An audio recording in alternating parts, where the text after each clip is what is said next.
प्यारे साथियों, अगर आप भी क्लास 10th का 2026 में परीक्षा दिए हैं तो आपका हिंदी का परीक्षा बीत चुका है और मैं हिंदी का पेपर का आंसर की लाया हूं, तो आप मिला लीजिए आपका कितना सही है। हमारे पास है सेट ए का प्रश्न पत्र है, हमारे पास सेट ए का प्रश्न पत्र है जो हिंदी का है। याद रखिएगा 101 विषय कोड है जो आपका 2026 में परीक्षा हुआ है, आप लोग इसे याद कर लेंगे। तो आइए 1 नंबर क्वेश्चन सेट ए का मिलाते हैं। आप लोग का भी कि अगर आपका कोई और सेट है तो आपका भी क्वेश्चन होगा, लेकिन इधर उधर होगा, ठीक है। तो आइए 1 नंबर क्वेश्चन मिला लेते हैं। द का उच्चारण स्थान क्या है? द का उच्चारण स्थान क्या है? तो दंत होगा। द का उच्चारण स्थान क्या होगा? दंत होगा। KTM, KTM। तो आपका 1 नंबर प्रश्न का सही आंसर क्या हो जाएगा? तो ऑप्शन सी हो जाएगा। आप लोग इसे अच्छे से याद कर लेंगे। आइए अगला नंबर क्वेश्चन क्या कर रहा है, निम्न में से कौन दंतोष्ठ ध्वनि है? दंतोष्ठ ध्वनि क्या है? तो वह है, आप लोग इसे अच्छे से याद कर लेंगे। डी ऑप्शन सही हो जाएगा आपका। आइए 3 नंबर क्वेश्चन देखिए, ई का उच्चारण स्थान क्या है? तो ई का उच्चारण स्थान तालु है, आप लोग इसे अच्छे से याद कर लेंगे। छंद शास्त्र की दीर्घ मात्रा छंद शास्त्र में दीर्घ मात्रा क्या कहते हैं? तो गुरु स्वर कहते हैं, आप लोग इसे याद रखेंगे। 5वां नंबर क्वेश्चन, निम्नलिखित में से कौन अल्प प्राण है? निम्नलिखित में से 5वां का कौन अल्प प्राण है? तो आप लोग इसे याद रखेंगे, यानी ऑप्शन नंबर बी सही हो जाएगा, ठीक है। 5 का ऑप्शन नंबर बी बिल्कुल राइट हो जाएगा। निम्न में से किसे द्विमात्रिक स्वर भी कहते हैं? निम्नलिखित में से किसे द्विमात्रिक स्वर कहते हैं? तो दीर्घ स्वर को द्विमात्रिक स्वर भी कहते हैं, यानी ऑप्शन नंबर बी सही हो जाएगा, ठीक है। 6 का ऑप्शन नंबर बी सही हो जाएगा, आप लोग इसे अच्छे से याद रखें।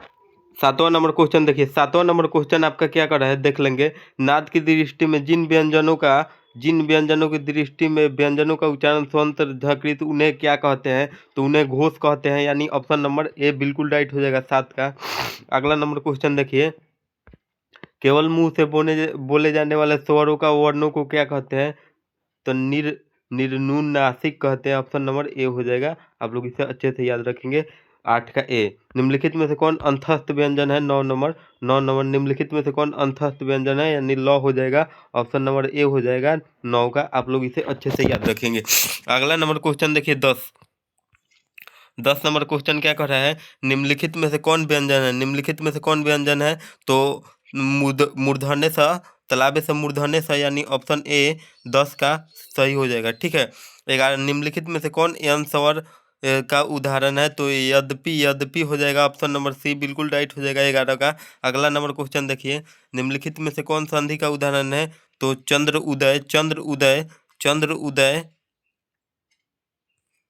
उदय संधि का उदाहरण है। चंद्रोदय नहीं होगा, ये गलत हो जाएगा, सॉरी माफ करिएगा, ऑप्शन नंबर सी हो जाएगा।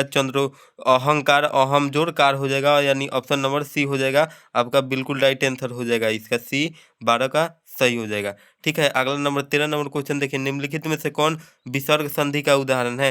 तो निश्चल है, निश्चल, निस जोड़ छल, निह जोड़ छल हो जाएगा आपका, इसे याद रखेंगे, ऑप्शन नंबर ए बिल्कुल राइट हो जाएगा 13 का, आप लोग इसे अच्छे से याद रखेंगे, 13 का ये हो जाएगा।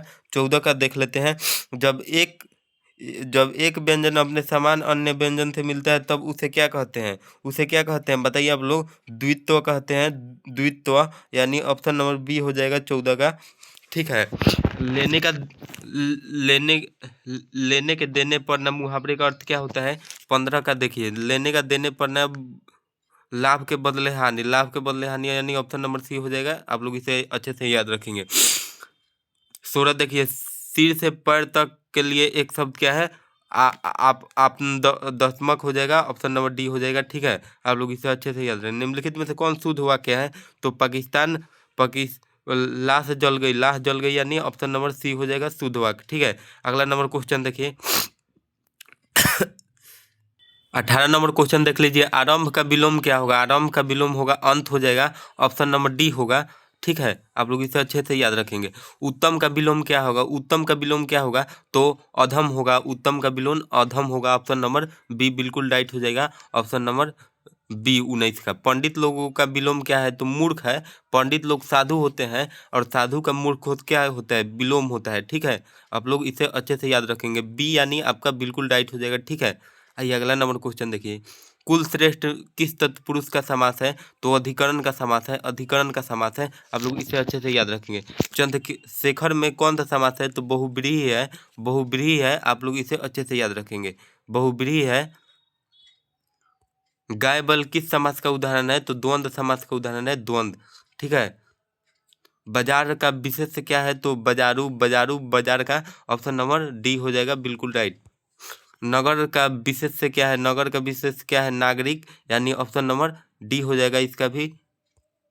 26 देखिए, पर्वत का विशेष क्या है? तो पर्वतीय है। आप लोग इसे अच्छे से याद रखेंगे।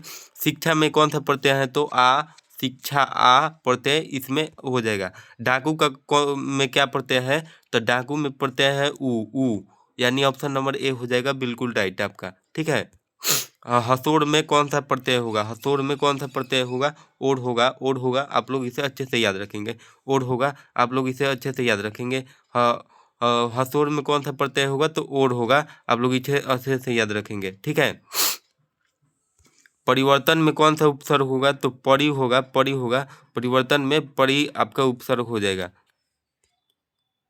संयुग में कौन सा उपसर्ग होगा? तो सु हो जाएगा, सु। आप लोग इसे अच्छे से याद रखेंगे। इंद्र शब्द का पर्यायवाची क्या होगा? तो इंद्र शब्द का पर्यायवाची होगा, इंद्र शब्द का पर्यायवाची क्या होगा? पुरंदर हो जाएगा, ऑप्शन नंबर ए। घर में, घर का पर्यायवाची शब्द क्या है? तो निकेतन हो जाएगा, ऑप्शन नंबर डी। आनंद का पर्यायवाची शब्द क्या हो जाएगा? तो प्रमोद हो जाएगा, ऑप्शन नंबर ए हो जाएगा। गुड़, गुड़ गुड़ चेला चीनी का अर्थ क्या होता है? शिष्य, शिष्य गुरु से, शिष्य का गुरु से बढ़ जाना, ऑप्शन नंबर बी हो जाएगा। बसंत आया और बाग में फूल खिल गए, किसका उदाहरण है? तो संयुक्त वाक्य का उदाहरण है। शुभम गोपाल का दूध दे रहा है, ये किस का उदाहरण है? तो संप्रदान का, संप्रदान का उदाहरण है। आप लोग इसे अच्छे से याद रखेंगे। माँ ने बच्चों को सुलाया, किस कारक का उदाहरण? तो ये तो कर्म कारक का, कौनो बता देगा। ठीक है। बढ़िया, बढ़िया, बढ़िया का में, बढ़िया का बहुवचन रूप क्या है? बढ़िया का बहुवचन रूप क्या है? तो बुढ़िया हो जाएगा, बुढ़िया, बुढ़िया, बुढ़िया हो जाएगा। ठीक है, बुढ़िया। निम्नलिखित में से कौन पुल्लिंग है? तो आईना हो जाएगा, पुल्लिंग। निम्नलिखित में से कौन स्त्रीलिंग है? तो चेष्टा हो जाएगा आपका। आप लोग इसे याद रखेंगे। ठीक है। अंकित मेला घूमने गया था, किस काल का उदाहरण है? तो भूतकाल का उदाहरण है। आप लोग इसे अच्छे से याद रखेंगे। घोड़ा बहुत तेज दौड़ता है, किस काल का, इसमें क्या विशेषण है? तो बहुत तेज हो जाएगा। सोहन तैयार होकर विद्यालय गया है, किस वाक्य का, किस क्रिया का उदाहरण? तो पूर्वकालिक क्रिया का उदाहरण है। ठीक है। कक्षा में सब छात्र उपस्थित है, किस कारक का उदाहरण है? तो निश्चित संख्या वाचक का उदाहरण है। ठीक है। अमरजीत, अमरजीत शहरी लड़का है, किस वाक्य का उदाहरण? तो गुणवाचक का। अंकिता ने अंकिता अपने आप जा रही है, किस वाक्य का उदाहरण? तो निजवाचक, क्योंकि वो स्वयं जा रही है, ऑप्शन नंबर सी। मेरे लिए यह घर अनजान नहीं है, किस वाक्य का उदाहरण? तो निश्चयवाचक है, क्योंकि निश्चित है कि यह घर अनजान नहीं है। निम्नलिखित में से कौन तद्भव है? तो सूर्य। अगला देखिए, अगला देखिए क्या कर रहा है। निम्न में से कौन देशज है? तो खिचड़ी हो जाएगा, खिचड़ी हो जाएगा, देशज आपका। मेरे अध्यापक बहुत भोले हैं, इसमें क्या होगा? पदबंध क्या होगा? तो विशेषण पदबंध हो जाएगा, ऑप्शन नंबर बी। दिवाली शब्द में क्या होगा? तो व्यक्तिवाचक। ये बहुत बार प्रश्न पूछा गया है। तो अगला नंबर क्वेश्चन देखिए 54। निम्नलिखित में से कौन जातिवाचक संज्ञा का उदाहरण है? तो प्रोफेसर। तेल किस संज्ञा का उदाहरण है? तेल किस संज्ञा का उदाहरण है? तो द्रव्यवाचक हो जाएगा। निम्नलिखित में से कौन कर्मवाचक का उदाहरण है? तो अंजलि द्वारा रोटी पकाई गई। यह बहुत आसान आसान है, आप लोग से नहीं बना तो आपकी गलती है ये। ठीक है। आजीवन, आजीवन किस समास का उदाहरण है? आजीवन किस समास का उदाहरण है? तो अव्ययी भाव समास का उदाहरण है, अव्ययी भाव। ठीक है। नर जोड़ इस का संधि क्या होगा? तो नरेश हो जाएगा, ऑप्शन नंबर सी हो जाएगा। आप लोग इसे अच्छे से याद रखेंगे। आइए देखिए, धरती कब तक घूमेगी शीर्षक पाठ में किस भाषा में संकलित है? तो राजस्थानी भाषा में संकलित है। यहाँ से आपका किताब वाला क्वेश्चन शुरू हो गया है। ठीक है। माँ शीर्षक पाठ के लेखक कौन है? तो ईश्वर पेटलिकर जी हैं, ईश्वर पेटलिकर जी, ऑप्शन नंबर सी हो जाएगा। दही वाली मांगवा शीर्षक पाठ के अनुवादक कौन है? तो बी आर नारायण जी है, बी आर नारायण। माँ शीर्षक कहानी में मंगू का मौत किस रूप से छुटकारा पाती थी? छुटकारा मानती थी, तो प्राकृतिक मौत को छुटकारा मानती थी। Option number A. नगर शीर्षक कहानी में वली अमल पपाती मदौरे के अस्पताल के किस विभाग के बाहर बैठी थी? तो बहिरंग रोगी अस्पताल या विभाग कह सकते हैं। ऑप्शन नंबर बी हो जाएगा सही। ठीक है, अगला देखिए, the notebook of Malte Laurids Brigge उपन्यास के लेखक कौन है? तो रेनर मारिया डिल्के हैं। आप लोग इसे याद रखेंगे। वनलता से नामक कृति को 1992 में कथाकार द्वारा संपादन किया गया था। तो ये किसका है? तो निखिल बाग रविंद्र साहित्य सम्मेलन द्वारा। कविताओं की चर्चित श्रृंखला में कवि ने कहा कि कहाँ शीर्षक कविता ली गई है? तो यह अक्षर ज्ञान हो जाएगा। Option number D. निम्न में से कौन शीर्षक कविता हमारी बेपरवाहियों को बाहर विपरीत परिस्थितियों को लगातार लड़ते हुए बढ़े जाने वाले चित्रण प्रस्तुत करती है? तो हमारी नींद हो जाएगा। निम्न में से कौन सा सामान कुंवर नारायण को प्राप्त है? तो व्यसान और लोहिया सामान और कबीर तीनों हो जाएगा। ऑप्शन नंबर डी, यानी ऑप्शन नंबर डी बिल्कुल राइट हो जाएगा आंसर इसका। सचिनानंद हीरानंद वस्तायन द्वारा निम्नलिखित में से कौन सा उपन्यास नहीं है? तो अरे यावार याद रहेगा याद। ठीक है, आप लोग इसे अच्छे से याद रखेंगे। 70 नंबर क्वेश्चन देखिए, जनतंत्र के जन्म शीर्षक पाठ में कोपा कुल भकुटी चढ़ती क्या होगा? तो ये क्या है? भूंडोल होता है, बवंडर उठते हैं।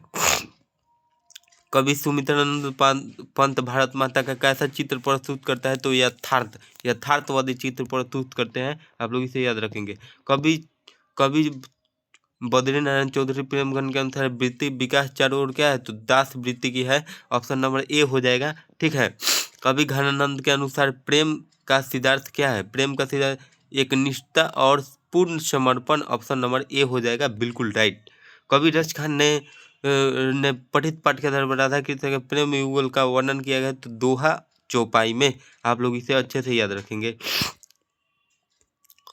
हर्ष शोक रते नियारे नहीं अपमाना किस कविता से उधर है? जो नर दुख में दुख नहीं माने, जो नर सुख में सुख नहीं माने, ये इसी कविता से उद्धत है। ठीक है, महात्मा गांधी सबसे बड़ा हथियार मानते थे। ये तो बहुत ही आसान है, अहिंसा और सत्याग्रह। अगला नंबर क्वेश्चन देखिए, क्या कर रहा है? 77 नंबर, नौबत खाने में इबादत पाठ के अनुसार काशी किसके स्वर पर जगती है? तो संगीत के स्वर पर। ऑप्शन नंबर बी हो जाएगा। ठीक है, वह आदमी नया गर्म कोट पहनकर चला गया विचार किस तरह का संग्रह के कवि है? तो विनोद कुमार शुक्ल के हैं। ऑप्शन नंबर ए हो जाएगा। आप लोग इसे अच्छे से याद रखेंगे। अवनियों में एकांत रचनात्मक प्रवास के अवसर पर किनको प्राप्त हुआ? तो अशोक वाजपेयी को प्राप्त हुआ। ऑप्शन नंबर ए हो जाएगा। बिरजू महाराज का जन्म कहाँ हुआ? तो लखनऊ में हुआ था, जफरीन अस्पताल में। आप लोग इसे याद रखेंगे। परंपरा के मूल्यांकन शीर्षक पाठ के अनुसार साहित्य निर्माण में किसकी भूमिका निर्णायक है? तो प्रतिभाशाली मनुष्यों की भूमिका निर्णायक है। लेखक अमरकांत का जन्म कहाँ हुआ? तो बलिया उत्तर प्रदेश में हुआ। तो जो बहादुर पाठ के लेखक थे। अगला नंबर क्वेश्चन देखिए, नागरी लिपि शीर्षक पाठ कहाँ से लिया गया है? नागरी लिपि भारतीय लिपियों की कहानी से लिया गया है। ऑप्शन नंबर डी हो जाएगा, बिल्कुल राइट हो जाएगा आपका। अगला नंबर क्वेश्चन देखिए, 84 नाखून के ऊपर शीर्षक पाठ के अनुसार मनुष्य द्वारा नाखून बढ़ने की प्रवृत्ति है किसकी निशानी है? तो पशुता मनुष्यता की निशानी है नाखून बढ़ना। देखिए अगला नंबर क्वेश्चन देखिए, संस्कृत, ग्रीक और लैटिन भाषाओं के समानताओं में मैक्स मुलर ने स्वागत किया सर विलियम जोन्स को। नलिन विलोचन शर्मा के माता का नाम क्या था? रत्नावती देवी नाम था। ऑप्शन नंबर सी हो जाएगा। ठीक है, डॉक्टर भीमराव अम्बेडकर ने किसको भारत माता की बेरोजगारी और प्रमुख प्रत्यक्ष कारण बताया है? जाति प्रथा। जाति प्रथा भारत का प्रमुख और प्रत्यक्ष कारण है। शोफर का अर्थ क्या होता है? ड्राइवर को शोफर कहा जाता है। ऑप्शन नंबर सी हो जाएगा। डॉक्टर भीमराव अम्बेडकर का निधन कब हुआ? 1956 ईस्वी में हुआ था। बांग्ला में खोखा को क्या कहते हैं? तो बच्चों को कहते हैं बांग्ला में। हिंदी साहित्य में की भूमिका किसकी रचना है? तो रामविलास शर्मा की रचना है। अब अपराही हारे का शब्द का उदाहरण है, जिसे छोड़ा ना जा सका उसके लिए अनिवार्य। सहजात वृत्ति का अर्थ क्या है? सहजात वृत्ति का अर्थ क्या होता है? जन्म के साथ पैदा होने वाली वृत्ति या स्वभाव। ठीक है, आगलेख का उदाहरण है अत्यंत प्राचीन और प्रारंभिक लेख। आगलेख का उदाहरण है अत्यंत प्राचीन और प्रारंभिक लेख। पूर्ववर्ती का रत्नाकर कौन है? रामधारी सिंह दिनकर। सारस पक्षी अन्य किस नाम का से जाना जाता है? क्रोच। लौट कर आऊंगा फिर शीर्षक कहानी के रत्नाकर कौन है? तो जीवनानंद दास। शिक्षा और संस्कृति पाठ के शीर्षक रत्नाकर कौन है? तो महात्मा गांधी। बहादुर शीर्षक पाठ की विद्या है, तो कहानी है यह। 100वां नंबर क्वेश्चन, भारत माता शीर्षक पाठ के रत्नाकर कौन है? सुमित्रा नंदन पंत। तो मिलते हैं फिर किसी अगले वीडियो में, तब तक के लिए जय हिंद, धन्यवाद। आपका पूरा आंसर बता दिया हूँ, तो मिलते हैं अगले वीडियो में। जय हिंद, धन्यवाद। देखिए यह आपका क्वेश्चन भी आया हुआ था गद्यांश, तो हम ये नहीं बताएंगे, आप लोग कहेंगे तो अगले वीडियो एक और वीडियो बना दिया जाएगा। तो मिलते हैं किसी अगले वीडियो में, तब तक के लिए जय हिंद। हाँ, अगर आप हम आंसर गलत बता दिए होंगे तो आप लोग कमेंट करके जरूर बताएंगे। ठीक है, मिलते हैं। जय हिंद, धन्यवाद।